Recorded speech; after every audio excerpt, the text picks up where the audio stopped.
인간의 마음에는 사계절이 있다고 합니다. 사계절하면 뭐죠? 봄, 여름, 가을, 겨울. 인간 한 사람 마음속에 사계절이 있습니다. 뭐 사계절만 있나요? 하루의 일처럼 보여지는 기후조건, 맑음과 흐림이 있습니다. 근데 이 사계절은 규칙적으로 옵니다. 때가 되면 정확하게 그것을 구분할 수 없지만 그러나 정기적으로 봄, 여름, 가을, 겨울이 옵니다. 하지만 이 맑음과 흐리는 굉장히 불규칙해요. 하루 사이에도 어떨 때는 맑고 어떨 때는 흐릴 때가 있습니다. 굉장히 불규칙해요. 어떨 때는 흐린 날씨가 지속되고 장마철 같은 경우는 진짜 태양을 보기가 힘들 때도 있을 때가 있잖아요. 그것처럼 우리에게는 이 맑음과 흐림이 불규칙으로 찾아옵니다. 이런 기후에 대한 이야기를 하는 것은 우리의 인생살이도 마찬가지입니다. 우리가 어느 때는 겨울의 시간을 보낼 때가 있고 봄의 시간을 보낼 때가 있고 가을과 여름의 시간을 보낼 때가 있고 또 그런 계절 속에서도 우리의 상황이 맑을 수도 있고 흐릴 수도 있습니다. 자, 오늘 본문에 나오는 요셉과 그의 형제들 또 야곱의 이야기를 보면 그들의 기후 조건은 어떤 것일까? 지금은 그들이 어떤 기후를 보내고 있는 것일까? 제가 보기에는 이 속에 전개되는 모든 내용들이 결코 맑은 날씨를 보여주고 있지 않습니다. 굉장히 흐린 날씨죠. 아마 사계절로 따지면 그들은 지금 겨울의 시간을 보내지 않나라는 생각이 듭니다. 날씨는 분명히 흐립니다. 지금 그 형제들의 아버지 야곱은 그 아들들을 애굽으로 보냅니다. 참 보내기가 쉽지 않았죠. 그럼에도 불구하고 보내는 이유는 식량이 떨어졌고 그 다음에 지금 인질로 잡혀 있는 사람이 누구예요? 둘째 아들 시므온이 잡혀 있습니다. 그런데 베냐민을 데려가면 또 베냐민까지 잃은 것이 아닌가라는 걱정이 너무너무 심해서 미루다가 식량이 떨어지고 가지 않으면 안 되는 상황이니까 지금 베냐민과 함께 그의 형제들을 애굽으로 보냈습니다. 자, 애굽으로 또 보내기까지 야곱이 마음에 간직한 기후적인 분위기는 어떨까요? 흐리죠. 그렇죠? 보내놓고도 맑은 날씨가 아닐 겁니다. 굉장히 마음이 흐린 날씨. 그런 가운데 뭔가 좀 깔아앉은, 뭔가 좀 여백을 메꿀 수 없는 그런 상황이 아니겠습니까? 야곱의 마음은 분명 그럴 겁니다. 하지만 야곱만 그럴까요? 그의 아들, 형제들도 마찬가지죠. 지금 어렵게 다시 애굽으로 갑니다. 애굽으로 가서 지금 오늘 본문에 보면 요셉의 집에 도착하게 되는데요. 요셉의 집에서 벌어지는 그 모든 일들도 지금 마음이 안정되지 않았을 겁니다. 지금 불안한 상태입니다. 인생의 겨울과 흐린 날씨의 불안감 속에서 지내고 있습니다. 그러니까 지금 형제들도 지금 굉장히 지금 뭐가 어떻게 전개되는지 모를 정도로 불안한 상황에 놓여 있는 겁니다. 그렇다면 요셉은 어떨까요? 요셉은 총리고 그 당시에 애굽을 이끌어가는 높은 자리에 있으니까 그는 괜찮을 거라고 생각할런지 모르지만 그는 생각지도 않게 그의 형제들을 만났습니다. 근데 형제들을 만나자마자 반고하고 그를 아는 채를 한 것이 아니라 모르는 채하고 그리고 그 형제들에게 식량을 넘기고 시므온 둘째 형을 인질로 잡아놓고 그리고 보냈습니다. 보내고 나니까 그 형들이 금방 돌아왔나요? 금방 돌아오지 않았습니다. 그 아버지와 그 자녀들과의 아주 깊은 씨름이 있었기 때문에 미루고 해서 늦게 도착했습니다. 그렇다면 그 기간 동안 요셉이 가지고 있는 마음의 상태, 그건 어땠을까요? 굉장히 힘든 마음이 있을 겁니다. 여러 가지 생각이 있지 않았겠어요? 형들을 보내놓고. 그리고 지금 둘째 형이 같이 있어요. 그를 감옥에 넣었다고 하지만 과연 감옥에 계속 두고 또 그를 어렵게 했을까? 그러진 않았을 것 같아요. 감옥에 있다 할지라도 어떤 보호 장치를 잘 해놨을 겁니다. 하지만 그 둘째 영이 같은 하늘 밑에 있음에도 불구하고 그에게 아는 체를 할 수 없었던 그 요셉의 마음, 그도 매우 매우 힘들었을 겁니다. 우리가 성경을 보면 그런 마음의 아주 깊은 상태를 깊이 다루고 있지는 않아요. 그냥 이런 상황들을 기록합니다. 하지만 우리가 성경을 읽을 때 그런 상황들만 인식할 것이 아니라 그 당시 그 상황 속에서 인간이 느끼는 마음의 감정, 이런 것들을 들여다보면 정말로 얼마나 힘들었을까. 야곱도 힘들었고요. 그의 형제들도 힘들었고요. 그 다음에 요셉, 모든 사람들이 지금 인생의 흐린 날씨를 겪으면서 매우 힘든 시간을 보내고 있는 겁니다. 자, 이런 힘든 시간을 보내는 그 요셉의 형제들을 보면 이들은 이제 첫 번째 애굽으로 온 게 아니라 두 번째 온 것이 오늘 본문의 내용이죠. 근데 두 번째 왔을 때는 그들을 어디로 데려갑니까? 요셉이 머물고 있는 집으로 데려가죠. 그런데 그 집으로 가게 되는 그 형제들의 마음은 어땠을까? 오늘 본문 8절을 보면요, 뭐라고 이야기하죠? 43절 18절입니다. 18절을 보면 그 사람이 요셉의 집으로 인도됨에 두려워하여 이르되 전번에 우리 자루에 들어있던 돈의 일로 우리가 끌려드는도다 그러죠. 자, 그들을 총리의 집으로 데려가요. 그러니까 이 형제들이 더 불안할 수밖에 없죠. 영문도 모르고 왜 자기들을 총리의 집으로 데려가는가. 그러니까 그들의 마음 편을 어떻게 해요? 두려워했다. 두려워했다. 그 두려워하는 마음들을 더 깊이 들여다보면 그것이 만약에 나라고 생각하면 그때 내 감정 속에서 느껴지는 그런 아주 여러 가지 말로 표현할 수 없는 그런 상황들이 어떨 것인가 짐작해 볼 수 있잖아요. 아니, 짐작도 안 될 수도 있어요. 내가 겪는 것이 아니니까. 하지만 내가 이 일이 아니고 다른 인생의 어떤 길을 가고 그 상황 속에서 내가 겪는 안타까움, 나만의 고민, 나만의 괴로움, 이것을 누가 알아주겠습니까?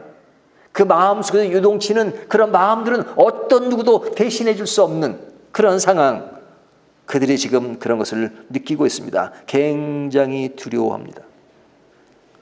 두려워하니까 그 두려운 상황 속에서 추측을 하는 겁니다. 영문도 모르는 가운데서 이루어지는 일이기 때문에 우리가 왜 지금 이런 일을 겪고 있는가, 그래서 추측을 하죠. 뭐라고 추측하죠? 그들이 예전에 첫 번째로 돌아갈 때 여관에서 자루를 열어보니까 거기에 뭐가 있었어요? 돈 있었잖아요. 돈. 자기들이 식량값을 지불했는데 돈이 또 있단 말이죠. 그러니까 그때는 자루 하나 열어보니까 돈이 있었는데 또 집에 도착해서 보니까 각 자루마다 돈이 있었단 말이죠. 그러니까 불안하죠. 이게 한 번으로 끝나면 뭐 그럴 수 있다 그러지만 다시 가서 또 식량을 사와야 하는데 그 자루에 돈이 있는 거예요. 그러니까 그 자루에 있는 돈, 그것이 자기들에겐 더 불안한 겁니다. 그러니까 지금 요셉의 집에 가니까 그들에게 물어보지도 않았어요. 그냥 갔는데 그들은 두려워하면서 18절을 보니까 전번에 우리 자루에 들어있던 돈의 일로 우리가 끌려드는도다. 우리가 그 돈 때문에 지금 끌려드는도다. 잘못하면 이는 우리를 억류하고 달려들어 우리를 잡아 노예로 삼고 우리의 나귀를 빼앗으려 함이로다 하고, 그러니까 우리가 재산을 뺏기고 또 노예가 되는 그런 모든 상황들이 우리에게 벌어지는 게 아닌가, 그런 함정이 아닌가라는 생각이 들었겠죠. 그러니까 묻지도 않았는데 먼저 추측해서 이야기하는 겁니다. 사람이 불안하면요, 그 불안을 가지고 늘 상상을 하잖아요. 별 상상을 다 하잖아요. 전혀 그 상상과는 관련이 없는 것인데도 불구하고 우리가 힘들 때는, 또 특히 인간관계 속에서 이루어지는 많은 일들이 벌어질 때는 많은 상상을 합니다. 추측을 합니다. 그리고 어떨 때는 단정하기도 합니다. 왜 그래요? 불안하니까. 그래서 두 번째 올 때는 그것을 염두에 두고 더 많은 돈을 가져옵니다. 이 일로 노예가 되고 모든 것을 뺏기는 일들은 불안한 겁니다. 그러니까 묻지도 않았는데 그런 이야기를 먼저 이야기한 겁니다. 그리고 뭐라 그래요? 우리가 돈을 가지고 왔습니다. 돈 때문에 벌어진 일이라면 돈으로 해결해야 되니까 우리가 돈을 가지고 왔습니다. 이렇게 말하죠. 왜 그렇게 이야기할까요? 지금 그들이 겪는 일들이 지금 어떻게 돌아가는지 모르기 때문에 그렇습니다. 지금 그들은 아무것도 몰라요. 지금 왜 자기들이 요셉의 집에 왔는지 전혀 영문을 모르는 거죠. 상황 파악을 할 수 없는 거죠. 예측 불허의 길이 지금 그들 앞에 놓여져 있는 겁니다. 뭐 예측이라도 해야죠. 뭐 근거를 찾을 수 있어야죠. 아무것도 몰라요. 그러니까 더 불안할 수밖에 없죠. 그들의 문제는 죽느냐 사느냐의 문제입니다. 전혀 예상치 못한 일들을 당했을 때 그런 불안감이 인간에게 오는 것이죠. 사람들이 자꾸 앞에 되어질 일을 알고 싶어 해요. 왜 그러죠?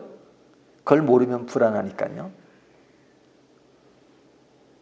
저는 우리나라 정치인들이면 그래도 배울 만큼 배운 사람들이잖아요. 그런데 옛날이나 지금이나 변하지 않는 것이 하나 있어요. 선거 때가 되면 그분들이 참 점쟁이를 많이 찾아간대요. 그리고 굉장히 겉으로는 아주 인격적이고 그런 모습인데 왜 이렇게 조상의 묘를 옮기는 걸 많이 하죠? 이번에 내가 뭐가 된다 그러면 이게 묘를 옮긴대요. 묘자리가 좋은 데로 가야 뭐가 된다고 생각해서 묘자리를 옮기는 일들을 한대요. 그런 거 보면 참 신기해요. 신기해. 그 왜 그래요? 뭔가 되고 싶은 욕망, 될지 안 될지 모르는 것이니까 어떻게든지 되겠다 하는 그런 것을 하기 위해서 하여튼 자기 힘의 한계를 느끼니까 보이지 않는 힘을 의지하는 거잖아요. 그러니까 사람들이 이렇게 자꾸 앞의 일을 알고 싶어 해요. 모르면 불안해요. 불안하니까 그러잖아요. 뭐 정치인들만 그런가요? 뭐 일반 사람들도 마찬가지죠. 일반 사람들도 살다 보면 불안한 요소들, 그 불안한 요소 대부분은 뭐냐면 미래 예측을 할 수 없으니까.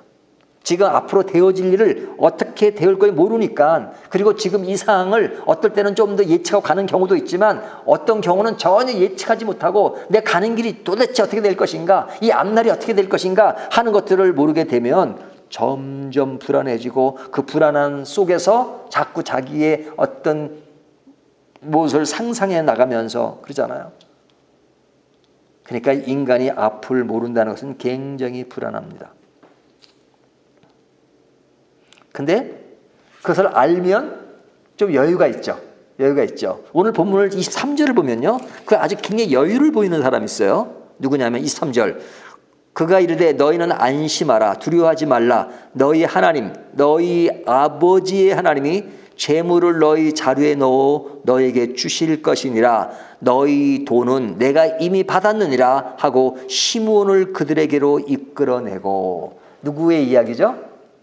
그 요셉 집에 일하고 있는 청직입니다. 뭐 높은 자리에 있었던 사람이겠죠. 총리 밑에 있는 사람이니까. 그러니까 모든 것을 관장하는 그런 자리에 있으니까 굉장히 높은 사람일 겁니다. 근데 그 사람은 굉장히 여유가 있어요. 막 두려워하는 그 사람들을 보고, 요셉의 형제들을 보고 아주 여유 있게 두려워하지 말라. 우리가 돈을 가져왔습니다. 아이 돈 그거 다 내가 알고 있어. 그리고 애굽 사람임에도 불구하고 누굴 이야기해요? 하나님을 얘기하잖아요. 너희 하나님, 너희 아버지의 하나님이 재물을 너희 자루에 넣어 너에게 주신 것이라. 그 돈 하나님이 주신 거야. 요셉이 하는 말이 아닙니다. 요셉의 집에 일하는 애굽 사람이 하는 말입니다. 그러니까 요셉과 함께 일하면서 하나님에 대한 이야기도 듣고 했을 겁니다. 근데 그 사람이 굉장히 여유를 가지고 두려워하는 그 요셉의 형제들에게 두려워하지 말라 그러고 그 돈은 하나님이 주셨다 그래요. 그러니까 오늘 본문에 보면 제일 여유가 있어요. 여유가 있어요. 왜 여유가 있죠? 지금 모든 정황을 알고 있을런지도 모릅니다. 아마 요셉이 그 형제들에게는 아는 체를 하지 않았지만 이 사람에게는 그 사정을 이야기했을지도 몰라요. 그래서 그때 딱 누굴 데리고 옵니까? 시몬을 데리고 오잖아요. 아마 시몬이 왔을 때 그냥 재수가 끌려서 몸에 묶어 그런 모습으로 오지는 않았겠죠. 아마 그동안 대우를 잘했을 겁니다. 그렇죠? 단지 억류만 돼 있을 뿐이죠. 그러니까 시몬을 잘 보호하고 그리고 딱 그 형제들에게 데려왔습니다. 그런 분위기가 이 요셉의 청지기 입장에서는 상당히 아주 여유가 있으면서 좋은 상태에서 일이 벌어지는 겁니다. 그러니까 그에게서 긴장감이라는 것을 볼 수 없어요. 여유가 있어 보여요. 하지만 그런 여유를 보이는 사람 앞에서 이 요셉의 형제들은 더 불안할 수밖에 없죠. 그렇죠? 그러니까 불안합니다. 근데 딱 요셉의 집에 갔어요. 근데 이제 거기서 뭐 음식 준비도 하고 다 그랬겠죠. 근데 요셉은 아직 오지 않았습니다. 근데 좀 기다리니까 요셉이 왔습니다. 요셉이 오니까 그들이 하는 일이 무엇이었어요? 26절을 보면 요셉이 집으로 오매 그들이 집으로 들어가서 예물을 그에게 드리고 땅에 엎드려 절하니. 예물을 드려요. 예물을 드린다는 것을 제일 먼저 언급한 것은 뭐냐면 그들은 지금 이 문제가 돈의 문제로 벌어지고 있다고 생각하는 거잖아요. 그러니까 어떻게 해서든지 이것을 상대방에게 마음을 상해서 자기들이 해를 입으면 안 된다는 그런 불안한 요소들이 있기 때문에 그를 보자마자 예물을 드리고 그리고 뭐 했어요? 절을 했단 말이죠. 절을 했다. 절한 것이 이거 한 번으로 나오는 것이 아니라 28절에 또 나옵니다. 28절 그들이 대답하되 주의 종 우리 아버지가 평안하고 지금까지 생존하였나이다 하고 머리 숙여 절하더라 그러죠. 아마 두 번째 절은 요셉이 아버지의 안부를 물으니까 아버지를 생각하는 그 마음 감사의 표현이었을 겁니다. 하지만 지금 감사의 표현은 다 하지만 뭐 감사를 떠나서 지금 그들은 불안한 겁니다. 그냥 완전히 그 요셉 앞에서 그들은 그냥 바짝 엎드려질 수밖에 없어요. 그에 의해서 우리의 인생이 결정될 것이라고 생각했겠죠. 그러니까 이거 지금 되어지는 상황이 지금 뭐 이게 어떻게 돌아가는지 몰라요. 총리가 자기 앞에 오고 그 집에 간다는 것. 근데 그 총리가 아버지의 안부를 물어요. 아버지의 안부, 너의 아버지는 잘 계시냐? 그러니까 아버지의 안부를 묻는 그것 감사하긴 하겠죠. 하지만 그 말 자체는 감사한 거지만 지금 이 상황이 어떻게 돌아가는지 모르니까 뭐든지 불확실하니까. 근데 더 재밌는 건 뭐예요? 음식을 먹기 전에 자리 배치를 딱 했습니다. 자리 배치를 했는데 형제들 순으로 첫째, 둘째, 셋째 딱 그 순으로 앉혔어요. 그게 신기하죠? 자기들이 알려준 것도 아니었는데 딱 배치에 앉았어요. 그러니까 그것도 더 불안한 겁니다. 이게 어떻게 된 건가 이죠? 이들은 지금 상황에서 요셉일 거라고는 전혀 상상도 못하는 거죠. 요셉은 팔려가서 어떻게 됐는지 팔려가서 잘 될 수도 있죠. 하지만 총리라고 하는 것은 그 당시 최고 높은 거잖아요. 왕 다음인데 실제 모든 일을 운영하는 것은 바로가 그에게 모든 일들을 다 맡겨놓고 모든 것을 총괄하는 그 요셉의 입장은 최고의 지금 자리에 앉은 겁니다. 그러니까 자기 동생이 팔려간 동생이 가면 다른 노예로 있을 것이지 지금 애굽 그 나라의 총리가 됐을 거라고 상상이나 했겠어요. 상상할 수 없죠. 자기들이 벌어진 일, 형제들을 순으로 앉혀고 그 다음에 아버지를 안부를 묻는다고 해서 이게 요셉 아닌가? 그렇게 생각할 리는 없죠. 전혀 있을 수도 없는 일이니까. 그들 상황에서는 있을 수도 없는 일이에요. 그러니까 모든 것이 지금 베일에 쌓여 있어요. 이게 지금 어떻게 돌아가는지 정말로 힘든 일이에요. 그러니까 모르는 길을 간다는 것은 힘든 일이고 불안한 일입니다. 모르는 길, 힘들어요. 그렇기 때문에 인생 모두가 이 모르는 길을 가는 건 힘들어요. 예수님이 뭐라고 말씀하셨어요? 제자들과 사람들에게 나는 곧 길이요 진리요 생명이니 나로 말미암지 않고는, 그렇게 말씀하시죠. 나는 길이요, I'm the way. 그러잖아요. 길이라는 것은 단순히 걸어가는 길만을 얘기하는 게 아니잖아요. 우리의 인생 여정, 그렇죠? 인생 여정을 내가 아무것도 모르고 불확실한 속에서 인생을 살아간다는 것은 너무너무 불안한 것입니다. 우리가 이 모른다는 것, 이것은 내가 지금 어떤 상황에 대해서 모르는 것일 수도 있지만 내 어떤 인생의 근본적인 목적을 모르고 살아갈 수도 있잖아요. 내가 인생으로 와서 왜 살아가야 하는지, 왜 사는지, 어디를 향해 가고 있는지 그런 것을 모르는 것을 길이라고 그러잖아요. 인생길을 뭐가 뭔지 모르고 살아간다면 얼마나 불안한 것입니까? 인생의 목적과 방향 이런 것들을 잃고 산다면 굉장히 불안한 것이죠. 그 예수님은 나는 길이요 그러죠. 그것이 진리고 생명이라고 말씀하시죠.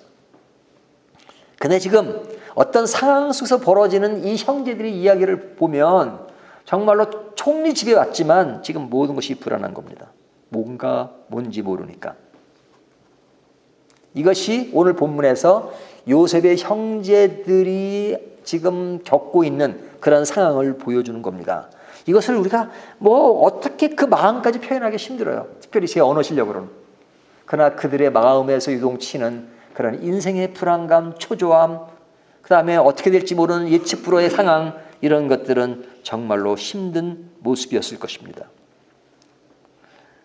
자, 이것이 모르는 길을 가는 자의 모습에서 비춰볼 수 있는 교훈이라고 생각합니다. 자, 그러면 이 내용을 지금 알고 있는 사람은 있죠. 지금 이것을 진행하는 것을 알고 있는 것은 누굽니까? 요셉이죠. 그러니까 요셉은 아는 자의 길을 가는 겁니다. 요셉이 인생 전반적인 걸 다 아는 것은 모르겠죠. 하지만 지금 이 상황, 형제들과 관계 속에는 지금 형제들은 모르고 지금 일이 진행되는 거지만 지금 요셉은 모든 상황을 다 알고 자기 형제인지도 알고 그들이 누군지도 알고 지금 이 일들을 어떻게 계획해서 어떻게 진행해야 되겠다는 것도 알고 있는 겁니다. 그러니까 모르는 자와 아는 자의 지금 차이점을 보여주고 있는 겁니다. 그러니까 지금 요셉은 이 아는 자로서 지금 자기의 계획 속에서 이 일을 추진하고 있는 겁니다. 그래서 1차로 그의 형제들을 집으로 보냈잖아요. 시몬만 남겨놓고 그리고 베냐민을 데리고 와라. 그래야지만 이렇게 말했잖아요. 그래서 베냐민이 왔습니다. 그러니까 지금 그는 그의 형들을 이제 가까운 곳에서 만난 겁니다. 가까운 곳에 만났고 그의 동생 베냐민도 만났어요. 아버지의 안부는 더욱 궁금할 수밖에 없죠. 그러니까 물은 겁니다. 너희 아버지는 잘 계시냐? 평안하시냐? 이렇게 물었잖아요.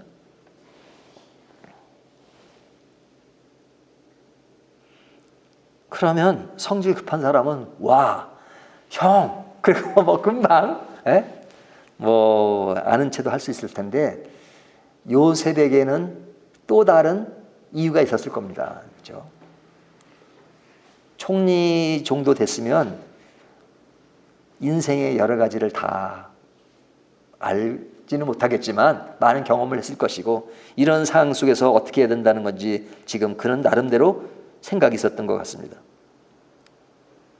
그러니까 시므온만 남겨두고 식량만 보냈어요. 두 번째 왔어요. 자, 음식을 주면서 그들을 초대했습니다. 자기 집으로. 근데 이 초대가 다 끝은 아니죠. 이 초대한 이 상황 속에서 요셉이 아는 체를 하지 않습니다. 도리어 모른 체를 합니다. 그리고 베냐민 막내에게 그 자루에 뭘 숨기죠? 은잔을 숨기게 하잖아요. 은잔을 숨기게 합니다. 자, 은잔을 숨겨서 이제 3차 시험이 이루어지게 되는데 자, 이 과정은 누구에 의해서 이루어지는 겁니까? 요셉의 계획으로 이루어지는 것이죠. 그러니까 아는 자는 지금 이것을 하나하나 한 단계 한 단계 어떤 감정에 호소하지 않고 이것을 계획하면서 이뤄가고 있는 겁니다. 자, 이것을 보면 지금 22년 만에 만난 형들과 관계 속에서 지금 요셉은 과거를 그냥 없다고 생각하는 건 아니죠. 과거의 문제. 과거가 있어요. 형들이 자기를 팔았어요. 억울하게 팔았어요. 자기가 팔려갈 만큼 그렇게 잘못한 것도 없는 것 같은데 꿈을 해석하고 꿈을 이야기하고 뭐 아버지에게 좀 사랑을 받았다고 그것이 팔려갈 정도로 뭐 시샘할 수는 있지만 그런 건 아니었는데 그 형들이 자기를 팔았어요. 자기를 팔아서 외딴 곳에서 애굽에서 오랜 세월 동안 가족과 떨어져야 하는 그 안타까움과 슬픔, 괴로움, 그것도 누명으로 감옥에 오랜 세월 동안 있었던 요셉으로서는 그 모든 것들이 그냥 한순간에 한마디로 끝날 만한 것은 아니었던 것 같습니다. 그래서 그에게는 과거를 청산하는 그런 작업이 필요했던 것 같습니다. 확인 작업이 필요했죠. 확인. 그렇죠? 자, 세월이 이렇게 흘러갔는데 형들은 여전히 그렇죠? 뭐 시므온은 남겨두고 가면 시므온을 버리고 또 베냐민을 또 남겨두고 자기를 버리듯이 베냐민을 버릴 수도 있지는 않을까라는 생각도 했겠죠. 근데 지금 앞에서 보면 그들이 하는 말을 통해서 그래도 많은 확신을 얻었던 것 같습니다. 형들이 많이 변했다는 것을. 하지만 잠깐 느낌으로 모든 것을 끝내는 것이 아니라 그는 완전히 확인하고 싶었어요. 그래서 베냐민이 가지고 온 그 자루에 은잔을 집어넣잖아요. 확인 작업이 필요했던 것이죠. 이 확인 작업이 필요한 것은 그가 이 모든 상황을 계획하고 이끌어가는 입장이기 때문에 그 기간까지는 뭐가 필요한 거예요? 인내가 필요한 거죠. 인내가. 그렇죠? 인내는 뭘 수반하냐면 기다림을 수반합니다. 기다림. 여러분 기다림이 얼마나 힘든 줄 아십니까? 기다리는 자에게 시간은 너무 길고 내가 모든 상황을 알아요. 내가 한마디로 결정할 수 있어요. 하지만 그 모든 것을 한마디로 그냥 좋은 것이 좋은 것으로 끝나지 않고 모든 것을 잘 정리하는 그 시간을 위해서 기다려야 하는 사람. 그래서 너무너무 그것도 힘든 것이죠. 인내가 필요하고 아는 자는 이것이 필요합니다. 모르는 자는 지금 상황이 모르니까 그냥 끌려갈 수밖에 없어요. 하지만 아는 자는 이 모든 것을 정리하고 책임져야 될 그런 입장에 있기 때문에 그는 결코 아는 자이기 때문에 쉬운 시간만을 보내는 것은 아닙니다. 아는 자의 길. 우리가 생활 가운데도 공동체 안에서 모든 것을 이끌어가는 입장이 힘든 이유가 바로 그것입니다. 아는 자의 길이 힘듭니다. 그렇기 때문에 그 아는 자의 길이 뭐가 필요하냐? 겸손과 배려와 책임감이 필요합니다. 책임감이 필요합니다. 도리어 모르는 사람은 그 상황 속에 매몰될 수밖에 없어요. 지금 모르니까 내 모든 상황을 환경에 맡길 수밖에 없어요. 모르니까 내가 그 상황 속에서 그냥 한다면 정직하고 그리고 내가 이 상황을 모르니까 있는 그대로 내가 어떤 정치를 하고 깨를 부리고 속임수를 쓰는 것이 아니라 정직한 것이 필요하죠. 내가 모르는 길 속에는 그냥 나는 모르지만 그 길을 그냥 꿋꿋하게 정직하게 간다. 그것이 필요해요. 뭐 그러지 않는 사람도 있지만 모르니까. 하지만 아는 자는 알기 때문에 그에게는 더 많은 책임감, 겸손, 배려 이런 것이 필요합니다. 그래서 요셉은 그 형들에 대한 분노와 징후를 표현하지 않아요. 그는 중간중간에 눈물을 흘리는 장면이 있죠. 하지만 눈물을 보일 수 없으니까 자기 방에 들어가서 울고 나와요. 눈치 못 채게 이야기하지만 그 마음속에 겪는 그 쓰라린 감정 이것들을 표현하지 않습니다. 그러나 그런 고생을 왜 합니까? 금방 알아보면 될 텐데 하지만 아직도 남은 것 정리할 것이 필요하니까 그는 그 시간이 힘든 시간이지만 그 시간들을 하나하나 정리하고 가는 것입니다.